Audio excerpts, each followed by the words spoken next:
முதல்ல நம்மளையும் சேர்த்து பிரட்டி விட்டாங்க. ஆனா இது ஒரு அழகான மேடை.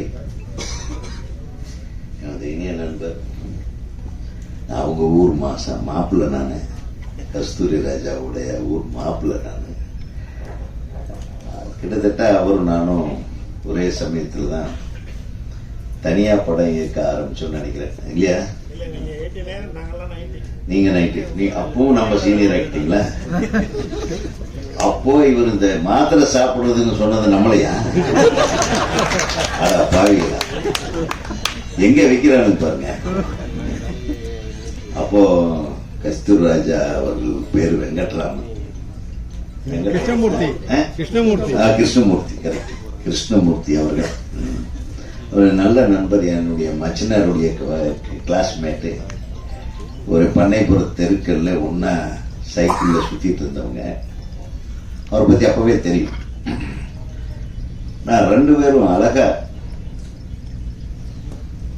பயணித்தோம். ஆனால் ஒரு தந்தையாக மிகப்பெரிய அளவில் அவர் ஜெயிச்சிருக்காரு.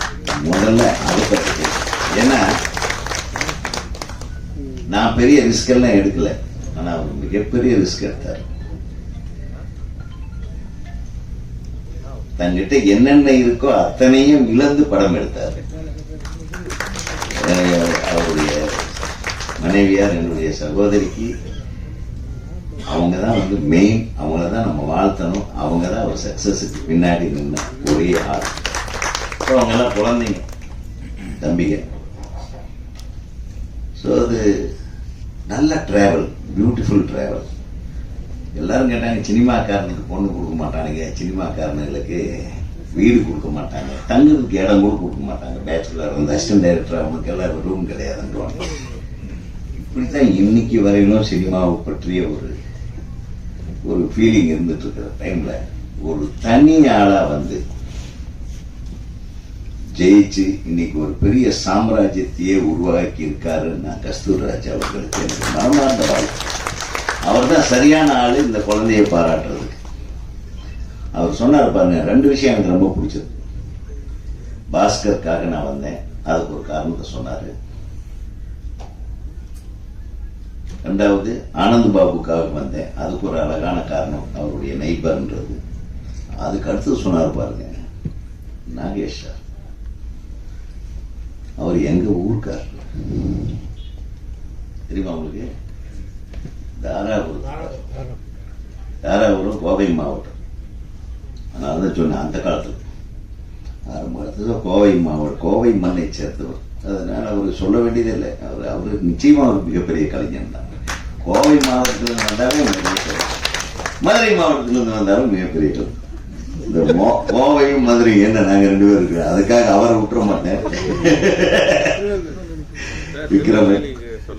விக்ரம் இருக்கிறதுலயே அவர் தான் செல்வந்தர். அவர் வரும்போதே ராஜா வீட்டு புள்ளதான் அவர், என் தம்பி. அருமையான, அதாவது நான் கிழக்கு வாசல் கொடுத்தாலும் நான் அவர் படத்தை பார்த்து பொறாமப்படுவேன். என்னையா இந்த மனுஷன் ஜஸ்ட் ஒரு வீட்டை வச்சு, ஒரு 4 பேர்த்த வச்சுட்டு, டப்பா வச்சு தட்டை வச்சு ஒரு பாட்டை போட்டு மிரட்டி அது சில்வர் ஜூப்ளி ஓட்ட வைக்கிறானே விக்ரமன், மிகப்பெரிய அறிவாளி. அதாவது எங்களுக்குள்ள இப்படிதான் போட்டி இருந்ததே தவிர, அவனுக்கு 500 கோடியா, நம்மளது 400 கோடி பிசினஸா, அந்த மாதிரி கெட்ட போட்டியெல்லாம் எங்களுக்குள்ள வந்தது. நாங்களுக்கு படம் எடுக்க தான் தெரியும், அது என்ன கலெக்ஷன் வருதுன்னு கூட நம்மளுக்கு தெரியாது, இல்லையா? அவர் தயாரிப்பாளர்ன்றதுனால அவர் அது கணக்கு பார்க்க வேண்டிய ஒரு கட்டாயத்துக்கு வந்தார். அப்பதான் தெரிஞ்சது அவர் எவ்வளவு இழந்திருக்கிறாரு. நான் இப்ப கூட கேட்டேன், அந்த தியேட்டர் என்னாச்சுன்னு, அதெல்லாம் கொடுத்து விட்டேன்ட்டாரு. யாருக்கு பிள்ளைங்க நல்லா இருப்பாங்கன்னா, தான் நியாயமா நேர்மையா ஒரு தொழில சாதிச்சு அடுத்தவங்களுக்கு உதவி பண்ணி தன் பிள்ளைகளை தன் கஷ்டத்தை உணர வைத்து யார் வளர்க்கிறானோ அவன் குழந்தைங்க தான் ஏன் சிறப்பா இருக்கு. அது சினிமாவில் சரி, வெளியிலும் சரி. ஆக கஷ்டத்தை உணர்ந்த பிள்ளை திரு ஆனந்த் பாபா அவர்களுடைய புதல்வர்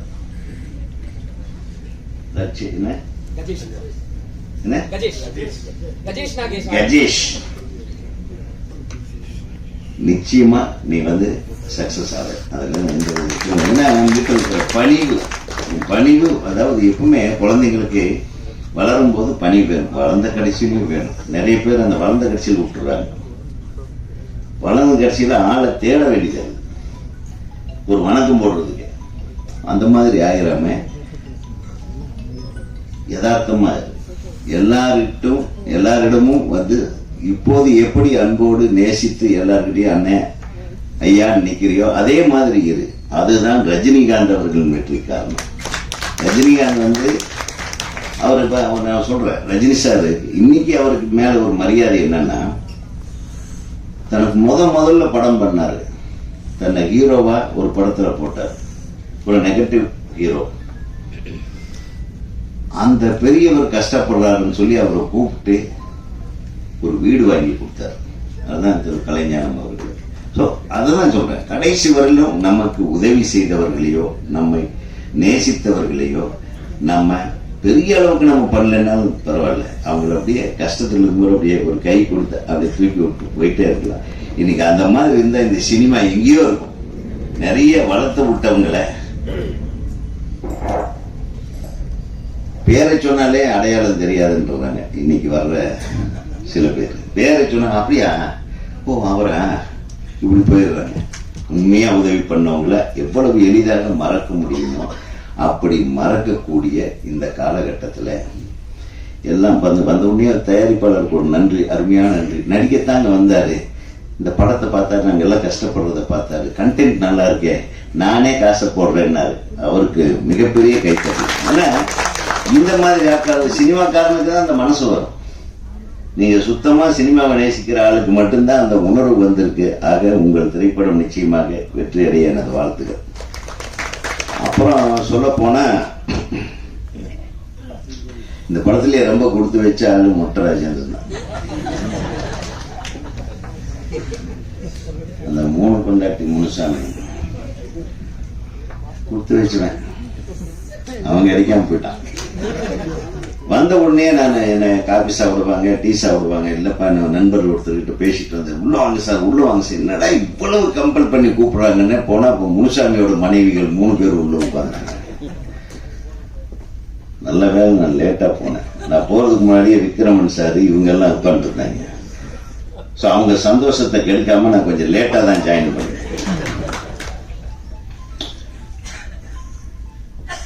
இப்ப வரையிலும் கஸ்தூராஜா அமைதியா உட்கார்ந்து இருக்காருன்னா அது காரணம் தான்.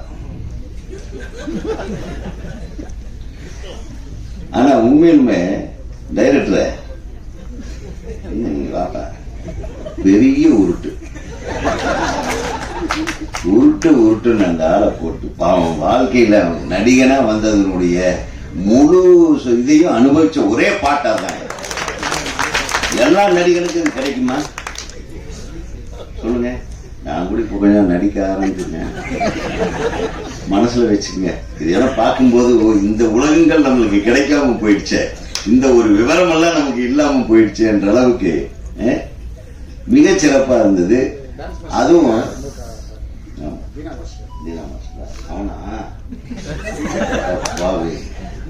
அவனும் உருட்டி இருக்கானா? சரி, தீனாவோட உருட்டலோட அது நல்லா உருட்டிருந்தீங்க. நல்ல டைட்டில்லையா உருட்டுன்றது. அப்கோர்ஸ் இதுல எல்லா கேரக்டரும் அந்த ஒரு காட்சியில் நடிச்சாலும் தம்பி ரொம்ப பிரமாதமா அந்த ரியாக்ஷன் கொடுக்குறாரு. எத்தனை பேர் நம்ம எல்லாம் நிறைய பேர் அந்த ரியாக்ஷன் கொடுக்குறது தெரியாது வெளியே. நான் ஒரு தெரியுற மாதிரி கொடுத்துருக்காரு. நன்றி. பாடலாசிரியர் தம்பி பெப்சி தாஸ் நல்ல அந்த உருட்டுற பாட்டு நீ தான் இருந்தீங்க. அந்த 3 பேர் சாங்க அது நீங்க எந்த பாட்டு இருந்தீங்க? நீ வந்து அவ்வளவு பெரிய உருட்டிட்டு இங்க ஒன்னும் தெரியாத மாதிரியே நீ வந்து நான் முதல் தடவை வந்திருக்கேன், அதை பார்த்து பிடிச்சிருந்தா வாய்ப்பு கொடுங்கன்னு போயிருக்கான்ட்டீங்க. பிடிச்சிருந்தது அண்ணாவா? இன்னைக்கு அந்த பாட்டுனாலதான் எல்லாரும் இப்படி நிமிந்து உட்கார்ந்துருக்கோம். போகும்போது இன்னொரு தடவை போட்டா நல்லா இருக்கும்ன்ற மாதிரி எல்லாரும் ஃபீல் பண்றாங்க. அதை நான் சொல்லிடுறேன். ஆக இந்த படத்தை திரும்பி பார்க்கக்கூடிய அளவுக்கான பாடல்கள் இதில் இருக்கிறதாக நான் நினைக்கிறேன். இப்போ நம்ம ஹீரோயின் பாப்பா கன்னட குயில் அப்படியே தமிழ்ல அழகா பேசினாங்க. அதனால கன்னட தமிழ் குயில். ஓகேவாடா? கன்னட தமிழ் குயில் அப்படியே அழகா பேசிட்டீங்க. கர்நாடகாவிலிருந்து வந்தாலும் ரொம்ப நல்லா பேசுனீங்க, நல்லா இருந்தது. இசையமைப்பாளர் வந்து பூந்து விளையாடிருக்கான். நீயும் உருட்டி இருக்க, இருக்கிற ட்ரம் அது இது எல்லாத்தையும் ஒன்னா சேர்த்து உருட்டி மிரட்டி இருக்கீங்க. ரொம்ப நல்லா இருந்தது. சிறப்பான ஒரு நிகழ்வு இது. இந்த திரைப்படம் நிச்சயமாக மிகப்பெரிய அளவுக்கு ஒரு வெற்றி படமாக ஆக்கக்கூடிய ஆட்கள் இவங்க கையில் அது விட்டா இவங்க நல்லா இதை விட உருட்டிடுவாங்க. ஃபைனலா உருட்ட போறது என்னுடைய அன்பு சகோதரர்கள், ஊடக நண்பர்கள், எழுத்தாளர்கள், பத்திரிகையாளர்கள். ஏன்னா அவங்க கையில எப்படி தாயம் உழுதா அந்த உருட்டுல என்ன உழுது என்றதை பொறுத்தவரை இந்த தலையாட்டம் பாரு ஒருத்தன். சீக்கிரம் முடிச்சிடுற. அடுத்தது என்னுடைய தம்பி வந்து இந்த படத்துக்கு வர சொல்லி என்ன ரொம்ப கம்பல் பண்ணி கூப்பிட்டு வந்தது நம்பிதான், எங்களுடைய இயக்குனர் சங்கத்தோட செயற்குழு உறுப்பினர். அவர் தான் எப்பவுமே இயக்குனர் சங்கத்தில் அதிகபட்ச வாக்குகள் வித்தியாசத்தில் ஜெயிப்பார். எல்லாத்துக்கும் உதவி செய்யணும்னு நினைக்கிற ஒரு மனப்பாங்கு கொண்டவர்.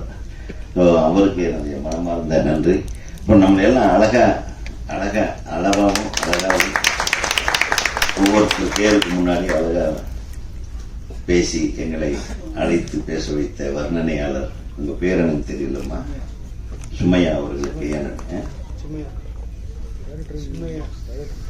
சிம்மையா சிம்ரனா சுமையா அவர்களுக்கு அது சுமையான பேரா இருக்கு. சுமையா, சரி, சுமையா அவர்களுக்கு மனமார்ந்த நன்றியை தெரிவித்துக் கொண்டு இந்த திரைப்படத்தில் பணிபுரிந்த அனைத்து தொழில்நுட்ப கலைஞர்களுக்கும், அனைத்து உதவி இயக்குநர்கள், இணை துணை இயக்குநர்கள் மற்றும் ஒளிப்பதிவாளர்கள், துணை இணை ஒளிப்பதிவாளர்கள் மற்றும் அனைத்து தொழில்நுட்ப கலைஞர்களுக்கும் தமிழ்நாடு திரைப்பட இயக்குநர்கள் சங்கத்தின் சார்பாக எனது வாழ்த்துக்களை தெரிவித்து படம் மிகப்பெரிய வெற்றி படமாக அமையும் என்று கூறி நன்றி கூறி விடைபெறுகிறேன்.